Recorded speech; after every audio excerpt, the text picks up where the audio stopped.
Bharatiya Janata party की राजनीति से अगर कोई प्रभावित होकर पार्टी ज्वाइन करना चाहता है तो पार्टी उसे पर विचार जरूर करती है। अगर कमलनाथ जी के बेटे नकुलनाथ जी भारतीय जनता पार्टी को ज्वाइन करने की सोच रहे हैं तो उन्हें सर्वप्रथम ये स्पष्टीकरण देना पड़ेगा कि क्यों उन्होंने 7 दिसंबर को उनके पिताजी को मुख्यमंत्री के तौर पर शपथ लेने की बात कही, क्यों उन्होंने अपने पिताजी को शेख चिल्ली बना दिया, क्यों उन्होंने पहले से ही मुख्यमंत्री की घोषणा कर दी। इन सारी बातों का विचार विमर्श उन्हें करना होगा।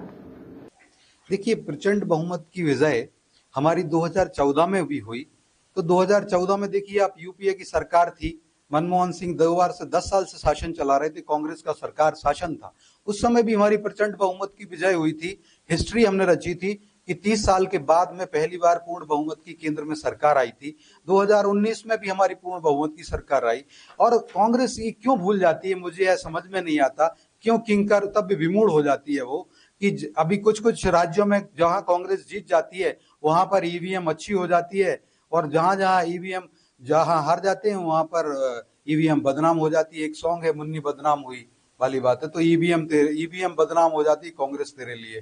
जहां कांग्रेस जीत जाती है वहां पर ईवीएम अच्छी हो जाती है, सखा बन जाती है। जहां हार जाती है कांग्रेस वहां पर ईवीएम दुश्मन बन जाती है उनकी।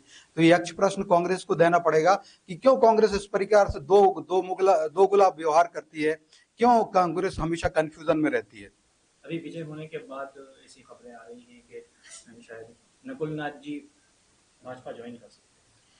देखिए, नकुलनाथ जी तो सर्वप्रथम मैं बता दूं, भारतीय जनता पार्टी की रीति नीति सिद्धांतों से अगर कोई प्रभावित होकर आता है तो हमारी पार्टी का विचार करती है, उसमें समीक्षा करती है। लेकिन जहां तक आपने बात करी नकुलनाथ की, तो पहले तो वो जो है उन्होंने आपको बहुत सारी चीजों पे उनको स्पष्टीकरण देना पड़ेगा कि क्यों उन्होंने कहा कि 7 दिसंबर को वो उनके पिताजी कमलनाथ शपथ ले रहे हैं और आप सबको, मीडिया के मित्रों को और मध्य प्रदेश की जनता को वो बुला रहे थे।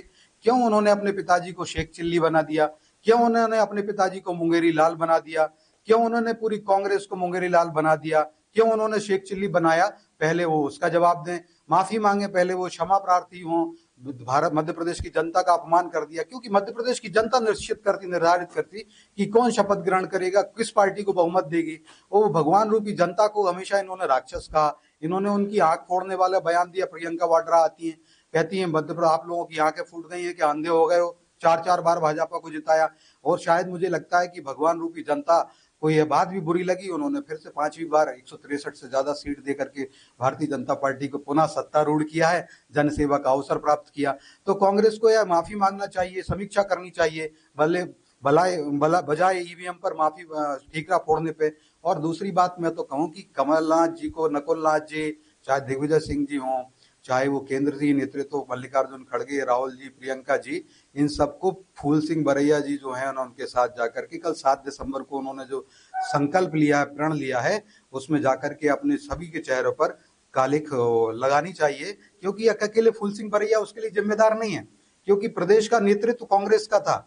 तो कांग्रेस के नेतृत्व में टिकट दिए, कांग्रेस के नेतृत्व की ऐसी नीतियां रही, सारी चीज रही, तो कहीं ना कहीं प्रदेश का नेतृत्व जो, जैसे कमलनाथ जी हैं, जैसे दिग्विजय सिंह जी हैं, जैसे रणदीप सिंह सुरजेवाला हैं, वो आए थे, उन्होंने कहा। प्रियंका वाड्रा हैं, राहुल गांधी हैं, और सोनिया जो अभी खड़गे जी अध्यक्ष सीनियर खड़गे, वो यार सोनिया जी हैं। तो इन सबको आकर के इन सबके लिए भी काले के हकदार होते हैं। लेकिन भारतीय जनता पार्टी जरूर ये कहेगी कि भारत की जनता ने, मध्य प्रदेश की जनता ने, 3 राज्यों की जनता ने ऑलरेडी ईवीएम के द्वारा प्रचंड जनादेश दिया भारतीय जनता पार्टी को। ऑलरेडी कांग्रेस के चेहरे पर कालिख लग चुकी है। इस प्रकार का मुझे नहीं लगता कि ये उचित रहेगा, ऑलरेडी उनको कालिख लग चुकी है।